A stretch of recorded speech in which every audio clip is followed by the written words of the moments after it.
Ven a ser parte del estilo Vedi en uno de nuestros 9 concesionarios. Estamos emocionados de que trabajes con nosotros. Aplica hoy.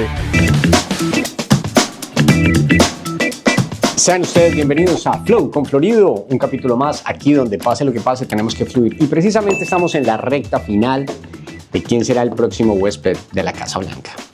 Las encuestas dicen que en esta recta final, reitero, están empatados.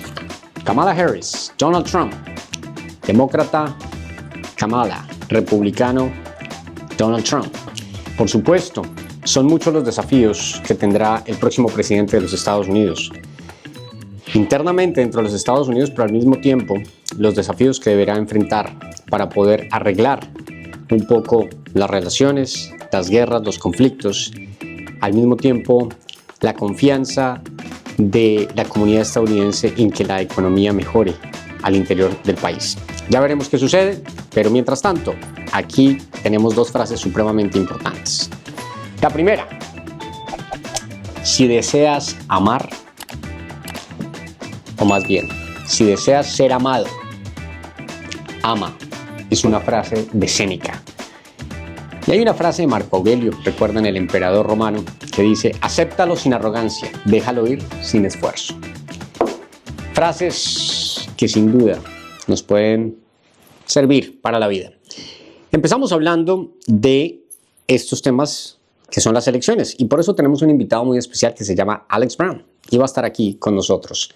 Así que esperen esta entrevista donde van a conocer la vida de una persona que viene de 5 generaciones, donde su familia fue esclava, luego logró la libertad después de la guerra civil en los Estados Unidos. Incluso ya viene la historia de lograr comprar propiedad y establecerse en una bella isla que es donde estamos hoy, en Hilton Head Island, Carolina del Sur. Así que no se pierdan la historia de Alex Brown, que la encuentran aquí a continuación. Y empezamos hablando de temas también relevantes en Latinoamérica, porque es mucho lo que está pasando, ¿no? Empezando por Venezuela, por ejemplo, Maduro, que sigue diciendo que ganó las elecciones el pasado 28 de julio. Recuerdan ustedes el show que vimos, porque lo dijimos aquí en Flow con Florido, eso va a ser un show. María Corina sin duda hizo un gran trabajo para poderle demostrar al mundo que ganaron las elecciones. Pero démonos cuenta, mientras no haya un apoyo internacional, no haya realmente una presión fuerte hacia el dictador Maduro, ahí no hay nada que hacer, lamentablemente. Mientras tanto, Maduro sí se sentó por estos días con Putin, con China, con Brasil, para hablar si podía ser parte del BRICS, que es una coalición de países donde hacen negocios entre ellos. Y adivinen qué, lo más lógico era que le dijeran que sí, a Maduro, que iba a entrar a ser parte de este combo. Pues le dijeron que no. ¿Y quién se opuso? Su principal opositor fue Brasil. Bueno, los asesores brasileños dijeron que hay que ir despacio, que Venezuela tiene que demostrar que cumple, porque es que Venezuela tiene un poco inconforme a China y a Rusia, porque en el pasado se ha comprometido con un número importante de barriles de petróleo, con desarrollar una serie de proyectos, y no le ha cumplido ni a China ni a Rusia. O sea que en medio de todo, ustedes saben, no importa si usted es de cualquier línea ideológica, llámese la política, usted tiene que cumplir. Y parece que Maduro no está cumpliendo. Entonces, el mismo Brasil dijo, no, analicen esta situación. Los de China dijeron, estamos de acuerdo. Y Putin se lavó las manos diciendo, bueno, yo lo invité, esta gente dijo que no.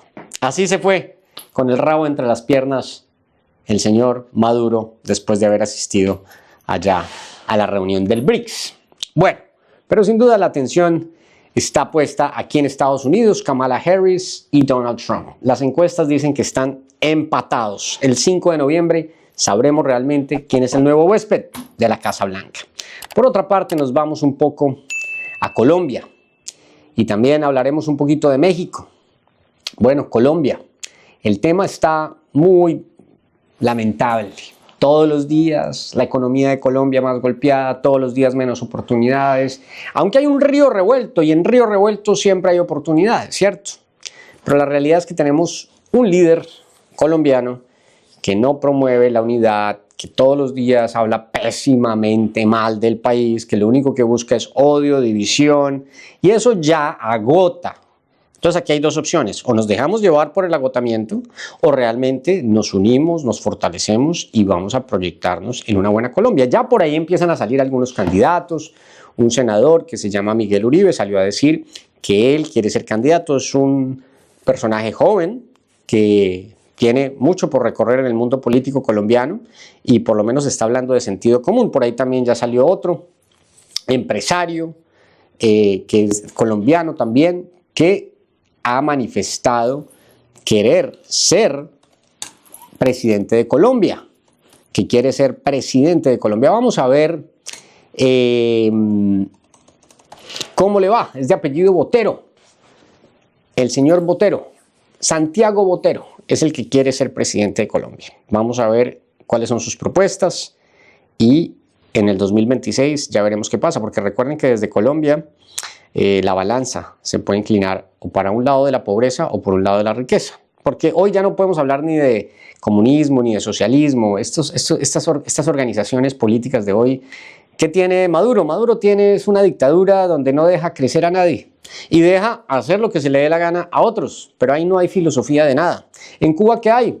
Un apagón impresionante, la gente no tiene acceso a la luz, la gente se muere de hambre. Cuba está atravesando por uno de sus peores escenarios en el mundo, en su historia, en este momento, y nadie dice nada. Allá los Castros administran eso como su finca. Bueno, quienes quedaron, Díaz-Canel y estos personajes, ya el hermano de Castro ni se sabe, parece que ese también ya colgó los guayos, como decimos. Entonces, así están las cosas y eso no puede seguir pasando en Latinoamérica. Tenemos que construir una mejor comunicación de polo sur a polo norte. Por supuesto, integrarnos, porque sabemos que a los latinos y a los hispanos lo que nos gusta es la calidad de vida. De eso no hay duda.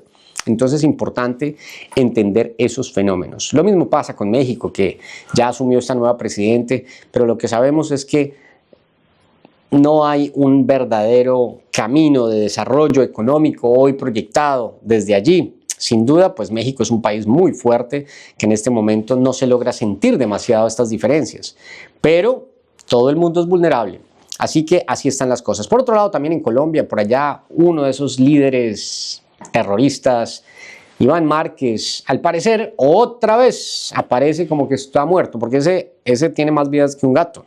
Ese primero que lo habían dado de baja, luego reapareció, luego estuvo en el proceso de paz, porque eso sí les fascina hablar de la paz, ¿no? Y luego él votó su curul porque era congresista colombiano. Es que hasta es el que descaro. Un expresidente, Juan Manuel Santos, le dio la oportunidad a terroristas de llegar a hacer las leyes, la política de un país. Eso es un descaro total. Y resulta que el personaje, seguramente el negocio del narcotráfico era mucho más atractivo, dejó botado su puesto y se fue otra vez a Venezuela a delinquir, porque en Venezuela hacen lo que se les da la gana. Eso se sabe abiertamente y eso es noticia. Como se dice en Vox Populi, todo el mundo lo sabe. Entonces ahora parece ser que otra vez Iván Márquez como que ya dejó este mundo terrenal. No se sabe, quién sabe, lo creemos, no lo creemos, al fin y al cabo un criminal más. Si se fue, como dicen, lo que no sirva, que no estorbe. Y el resto tenemos que fluir.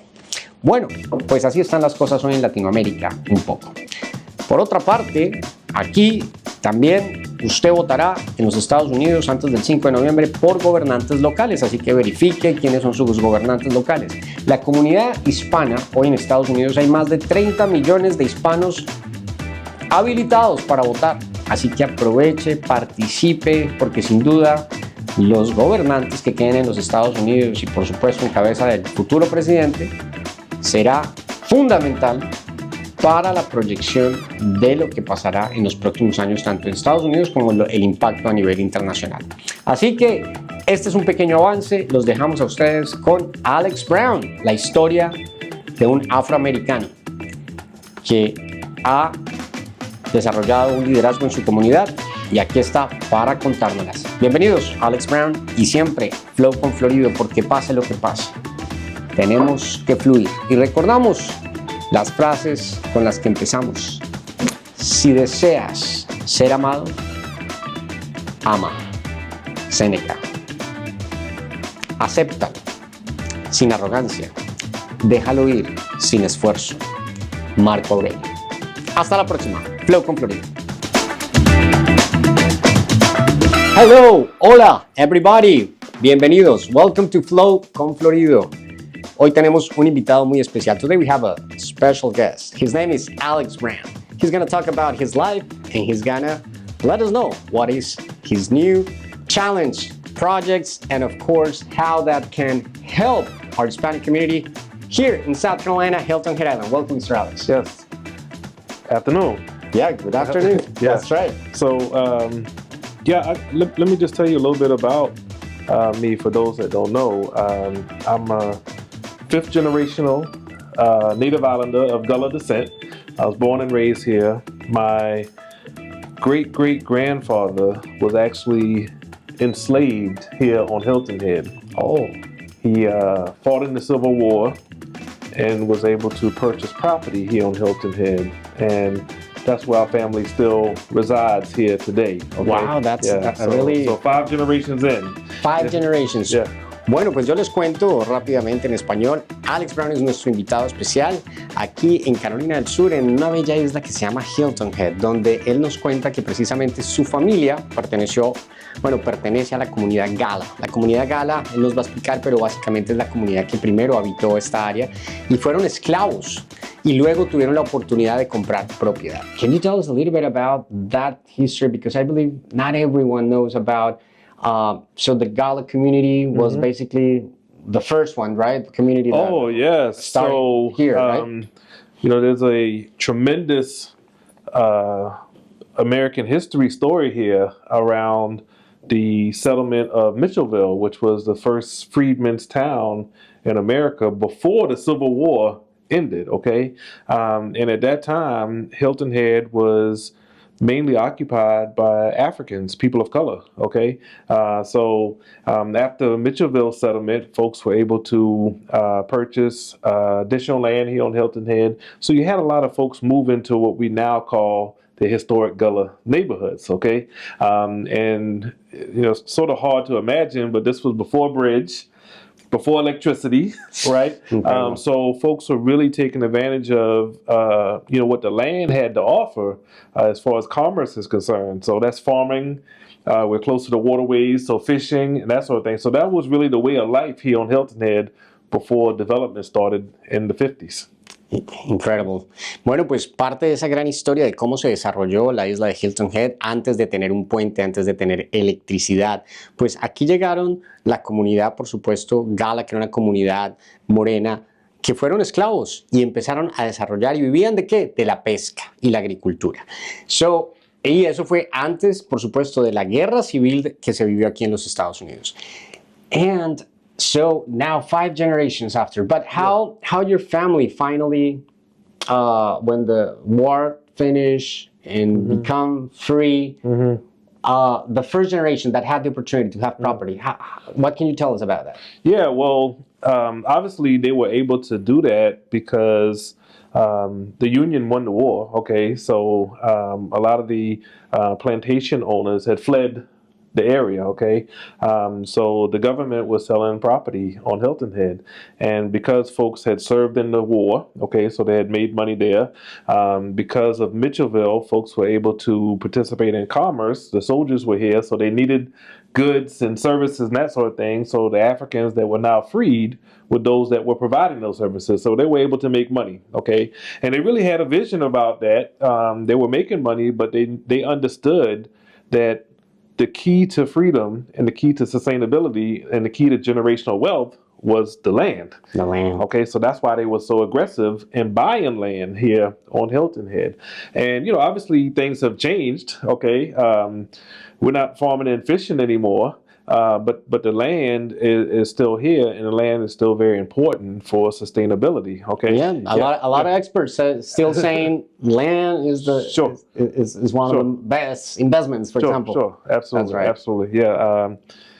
Dr. Campbell, who was one of the elders of the Gullah community, always says that we're not farming and fishing land anymore, but there's new crop here on Hilton Head. Hilton Head is world renowned for our beaches, our golf courses, and now even history, cultural and arts, right? So we've got a lot of people coming to Hilton Head that want to experience this little gym that we have here. And we've been able to provide economic opportunities with that, with some of the larger industry as far as the resorts, and most recently here with short-term rentals and whatnot. But at the end of the day, it's really my objective and the seat that I hold, that we have a very diverse economic opportunity here on Hilton Head. Okay, those that are living here and wanting to get into some type of business here. Okay, they should have the equal opportunity to do that. Yep. What important, and also we know that Hilton Head was picked as one of the favorite places to come with a family in the United States. Number one destination in the continental. Yes, we've been that for the last 6 years, I think. Yeah, so obviously we're doing a lot of good things here on Hilton Head, and again, they always say that a rising tide should float all boats, right? I'm happy to know that they're sort of the bigger industries, the hotels and the resorts that are taking advantage of Hilton Head's fame, but also feel like us little people should be able to take advantage of it as well. Correct. Bueno, pues miren todo lo que hemos venido aprendiendo de lo que ha sido este lugar. Primero, sin conexión con el continente porque es una isla. Segundo, pues el desarrollo de la comunidad gala, de donde viene Alex. Y tercero, pues ya el desarrollo de cómo hoy es catalogada el primer destino favorito de la familia estadounidense para pasar vacaciones, donde por supuesto hay mucha industria de turismo y oportunidades. Así que hoy por supuesto ya los desafíos son diferentes, son distintos, hay una diversidad, como muy bien lo explica Alex, de muchas personas que vienen de todas partes del mundo. And also we know people from all around the world visit Hilton Head every year. That's right. And we have for sure an important Hispanic community. Sure. That's right. Y tenemos, pues, por supuesto, un número muy importante de la comunidad hispana que le da vida a este lugar. So, you were born here, raised here, and now you become a leader of the community. Yes, yes. Where do you found that passion? Yeah, well, obviously living here all my life, I've seen a lot of things happen, right? A lot of change, okay? Some good, and some not so good, right? So as you see things happening over your lifetime, and we all go through phases, right? As a young lad, you're not really paying as much attention to it, but then as you get older and you're participating in what is happening around you, some of us want to get involved to sort of shape the future, right? And I wanted to make sure that all voices were heard when I decided to run, okay? And, I get it, our population, our demographic mix on Hilton Head obviously has changed, okay? Like I said before the bridge, the majority of the folks that were on Hilton Head were African Americans, okay? And today, the African American population on Hilton Head is about 8%. Okay, so obviously that has changed a lot, okay? Right. And we've got, a huge growth in the Hispanic population here on Hilton Head, right? So I'm a firm believer that in order for us to be a true community, we have to listen to all voices, okay? And as you listen, you also have to make opportunities for those voices to be a part of the conversation, okay? And that's something that since I've been elected, I've really been harping on, okay? The town of Hilton Head, we all as elected officials are making the final decision, but it's the community, it's those that we've appointed to boards and commissions that are helping us make those decisions through their recommendations, okay? And I've said it many times to the former mayor and the current mayor, we have to be inclusive. Our boards and commissions don't always represent the way our community looks, okay? Correct. And we have to be intentional about making sure that they do, okay? So those are sort of policy initiatives that I'm pushing on, okay? And I will continue to push on. I remember when I was first elected, I asked, how is the Hispanic community supposed to understand what's going on in town hall if nothing's translated into Spanish? Correct. Okay, yes, and they did it. Okay, and it was simply because I brought it to their attention, right? So we have to make sure that we're having a two-way line of communication. All right, Correct. We're listening. Okay, we're allowing the engagement piece, and then we're communicating back what the results are. Bueno, pues miren qué importante información. Crece aquí en Hilton Head Island, por supuesto, encuentra la pasión, porque la pregunta que le hicimos fue ¿cuál o cuándo nace esa pasión, ¿no? Entonces él dice, bueno, he vivido cosas buenas, he vivido cosas malas, pero he visto que a lo largo de los años, pues faltaba una representación y sobre todo inclusividad, porque hoy nuestra comunidad afroamericana, que era la principal aquí en la isla de Hilton Head, ahora solamente representa el 8%. Y al contrario, hay una gran nueva comunidad hispana y adicionalmente, pues por supuesto, la inversión y muchas personas que han llegado aquí a Hilton Head de todas partes del mundo, pero fundamentalmente de diferentes partes de Estados Unidos. Y hoy, por supuesto, trabajos como él dice, el town de Hilton Head, como la alcaldía, llegaba alguien y no encontraba nada en español. Un trabajo que se ha hecho es lograr esas herramientas. Y adicionalmente a que el board es lo que digamos, la mesa directiva, esa mesa directiva que realmente esté representada por las caras que viven en la comunidad. So, no, really, really interesting work. So, you were elected for Ward 1. So, the island is divided in 6 wards, correct? Correct. What is the period? For how many years? 4 years. 4 years. Yep. And now you're running for re-election. That's right. That's right. Okay, yeah. And what are the new challenge that you see? Yeah, well,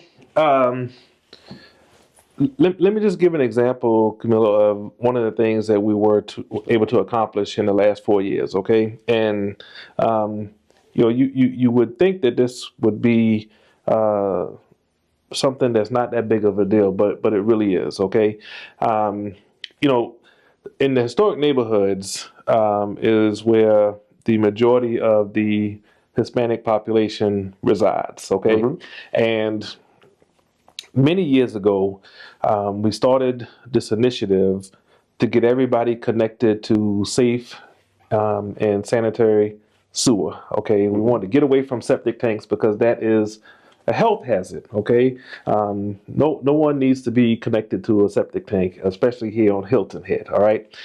So the town and the PSD worked together to bring in the main lines to get folks hooked up to sewer, all right? But there was still a challenge because you had to hook your home up to that main line, right, which was a cost involved in that, okay? And the Community Foundation of Low Country had a program where folks could apply for assistance to get that done. And they raised a lot of money and they got a lot of the work done, but there was still a segment of the community that could not take advantage of that assistance program because the folks that were looking to connect had to own and live at the property. And in many cases, that was not the scenario, okay? Because there were folks living on the property, but they did not own the property, okay?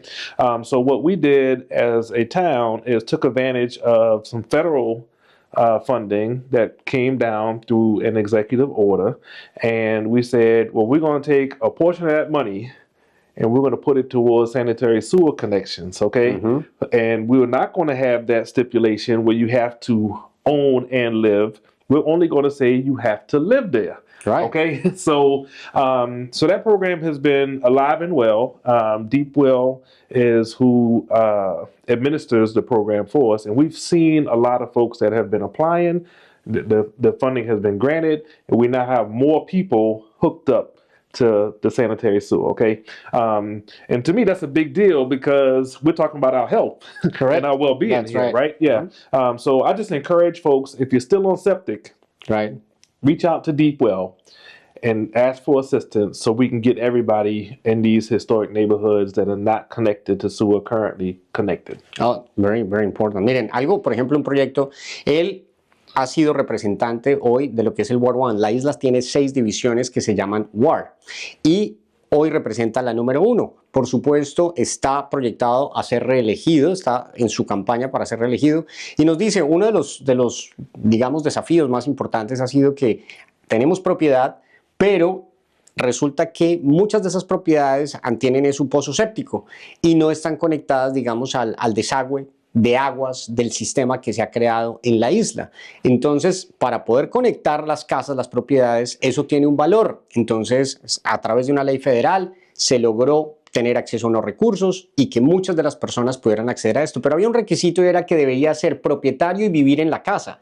Y por supuesto, pues hay mucha gente que renta una propiedad y no es el propietario y por ende, pues no tenía acceso a estos recursos. Pero ahorita se hizo el cambio, no importa, usted solamente debe vivir en esa propiedad, la propiedad se inscribe en el programa y puede tener acceso a esos fondos federales que le ayudan a conectar su casa a todo el sistema de desagüe y aguas negras de hoy de la isla de Hilton Head para eliminar los antiguos pozos sépticos que existían aquí, que es natural en lo que es el desarrollo de la construcción y en la parte urbana, ¿no?, de lo que es Hilton Head Island. Well, and also we know that one of the biggest challenge is to find quality of life, mainly for the workers. Yeah. There's an important program going on. What Sure. you can tell us about? Yeah, well, I mean, let's start with housing, okay?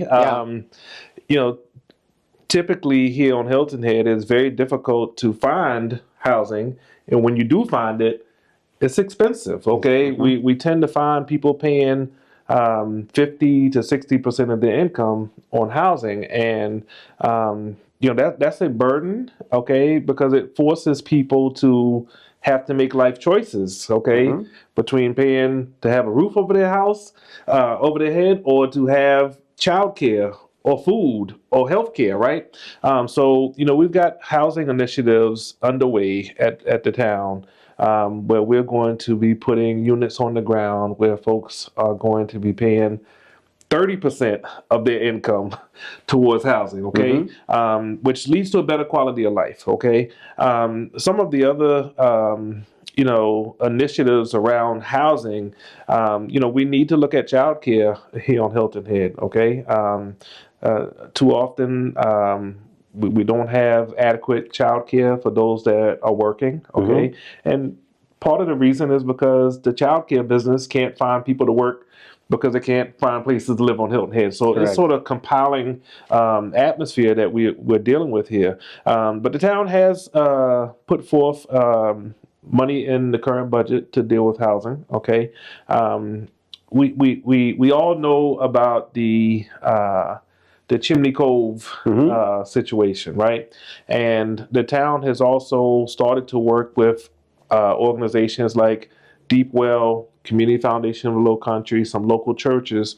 So we've got a displacement strategy in place if places like Chimney Cove turn over, new owners come in, and people have to leave, okay? We know for a fact that has happened before in Hilton Head and other developments. And most cases, folks leave that particular neighborhood and they don't come back. They leave the island, okay? And that's not good for us, okay, as an island, and it's not good for those that are being displaced. I mean, folks have made Hilton Head their home. The children are going to the local schools here. They have friends and family all in the area. They have made Hilton Head, you know, their place that they want to raise their family, and then like that, is gone. So, you know, we have to do several things. You know, one is make sure we have some type of displacement strategy in place, but also we've got to be more intentional about getting more units on the ground where people are paying a fair share of their income for housing. Well, very important. So, algo súper importante también de lo que él hoy proyecta, digamos, a lo que será su reelección, es el trabajo que tiene que hacer la isla, sobre todo en temas, por ejemplo, lo primero, que es la dificultad para vivir con calidad de vida acá, que es supremamente costoso, como él dice, very expensive. Entonces ya hoy hay un proyecto para que se va a construir una serie de apartamentos, más de 600 unidades, donde las personas tendrán que pagar solamente el 30% de su income, es decir, de su ingreso que puedan demostrar, el 30% únicamente. Y por otra parte también el childcare o el cuidado de niños también es algo que se viene mejorando, y adicionalmente otra serie de proyectos que son supremamente importantes para el desarrollo y el buen vivir aquí de la isla y por supuesto lo que siempre manifiesta que las caras de todos se vean bien representadas. Well, no, Alex, it's a super interesting project, what you have done. What is the main job you did before you become a leader of the community? Oh yeah, well, my paying job is the way I say it. Yeah. I run a company called Camp Hilton Head. Okay, we are a retail organization here on Hilton Head. Been in business since 1981. We've got 5 retail stores here on Hilton Head. And my official title there is Vice President of Operations. Oh, okay. Yeah. Amazing. Camp, what is the Camp name? Hilton Head. Camp Hilton Head. Oh, yeah, I have seen some of the really interesting. Sure. Sure, yeah. Ok, bueno, pues él dice como, y mi principal trabajo pues ha sido Camp Hilton Head, porque aquí es muy interesante que realmente en el sector público no se gana mucho, ¿sí? Pero uno mantiene, inclusive durante su época de trabajo, uno mantiene también su trabajo privado. That's something that is really interesting in the United States, that you can have a position in the public field, but you can keep your private work, right? Yeah, sure. That's something that is not common, for example, in Latin America. Yeah. Well, since you're touching on that, I want to make sure that, there's a clear understanding as to how our town government works, okay? Like you mentioned, there's 6 districts, okay? There's one council person that represents each district, and the mayor is at large, okay? And the elected officials are operating in what we call a weak mayor form of government, okay? So we ought to set policy. The town manager, who is one of the only 2 employees that we actually have, is who's responsible for implementing. Okay, so at a policy level, it should not take as much time to set policy as it does to run the operations. Okay, Correct. So the town manager is dealing with the day-to-day stuff. When the traffic lights go out, okay, the town manager is taking care of that, not Alex Brown. Okay, so there's a big difference as far as policymakers. Okay, so that's why it's more of a part-time commitment. Okay, and the pay is not good at all. So you have to have a job. A job. Yeah, in order to sustain yourself. That's super interesting because I believe it's even difficult to understand to many people that for example, I used to work for the public field, and it's so different. If you go to public field, even it's like a saying, if you have a job outside. Sure. Ok, algo súper interesante es cómo está la administración aquí de Hilton Head y que sucede en muchas partes de Estados Unidos. Entonces, como se dice, hay una cosa que es la administración y otra cosa es quién crea la política del lugar. Entonces, él como nos explica, hay 6 distritos, esos 6 distritos tienen un representante y hay un alcalde. Entre los 6 representantes y el alcalde toman y deciden cuáles son las políticas para vivir en Hilton Head Island o en este lugar, en este territorio. ¿Cuáles son las políticas? Pero él dice, eso es un part-time job, eso es un trabajo no de tiempo completo, es un tiempo, digamos, un part-time. Por eso el pago no es muy grande y hay que mantener un trabajo o un desarrollo de una actividad privada. Entonces es muy interesante porque sin duda es distinto y diferente a lo que nosotros vivimos o conocemos, por ejemplo, en Latinoamérica de cómo se administra el sector público. Así que ya saben, bueno, muy interesante. So, now people is ready to vote. Yes. People is voting, taking decisions. We got the local administration that is really important, that you're running for War One. Also, you guys are going to vote for the President of the United States, who's going to be the next guest of the White House. What we can tell the community? Yeah, well, a couple things. Number one, prepare yourself before you show up to the polls, okay? You can go to scvotes.gov and pull out your sample ballot. I encourage everybody to do that as you're making your decisions. There are 3 questions on the ballot as well. One's from the state and 2 are from the county. And the county questions, you need to familiarize yourself with those, and the county's website has additional information on those questions. So I just make sure that everybody understands them before they go in to the polls. And when you're in the polls, because of early voting, you're not necessarily going to be in your precinct. So I would encourage folks to make sure that when they're registering, as they're checking in at the poll, and when they get into the voting box, make sure that you are receiving the correct ballot as well. Okay, and after you've done all of that, and if you're in Ward 1, vote for Alex Brown, of course. All right, but it's very important that we participate in this voting opportunity. It's a right that we all have, okay, and we should take it seriously, because your voice eventually will come through with those that you elect. Correct. Okay, and if you don't participate, then you don't have a voice. Correct. Well, thank you so much. Yep. Bueno, fundamental, estamos en época electoral, precisamente La Isla Magazine. Aquí usted encuentra toda la información de lo que está pasando. Como dice Alex, inscriba su voto. Do you remember what's the website exactly where the people can? scvotes.gov. scvotes.gov. Yep. scvote.gov, de gobierno. Ahí pueden ustedes ingresar, hacer también, inscribirse y ir a votar tempranamente hasta el 2 de noviembre. Por supuesto, el 5 de noviembre es el último día. Vamos a saber cómo quedan las elecciones. Pero mire, es súper importante lo que dice hoy Alex, y es que si usted no participa, si usted no vota, su voz no está representada. Esa es la importancia del trabajo en la comunidad y la importancia de la política, que a veces muchas personas dicen que no les gusta la política. La política, hay una frase que dice, o nos metemos con la política o alguien termina haciendo la política por nosotros y nosotros sí terminamos pagando impuestos y acoplándonos a otras voces que seguramente no son las que nosotros hemos elegido. Por esa razón es importante para usted participar. So no, thank you so much. It's really important for everyone to participate. Yes. Because it's true. If you vote for the person you decide, your voice will be heard. And of course, if you don't participate, others are going to do the policy for you. That's right. That's right. That's right. So thank you so much. Thank you, Alex. Camilo. It's good to see you. Thank you, and we're really glad to have you here in Flow con Florido. Yeah. That no matter what happens, we have to flow. That's right. That's all right. That's right. Thank you so much. Yep. All right. Muchas gracias a todos y sigan y quédense acá siempre analizando y Flow con Florido. Pase lo que pase, tenemos que fluir. Flow con Florido. No matter what happens, we have to flow. Chao, chao.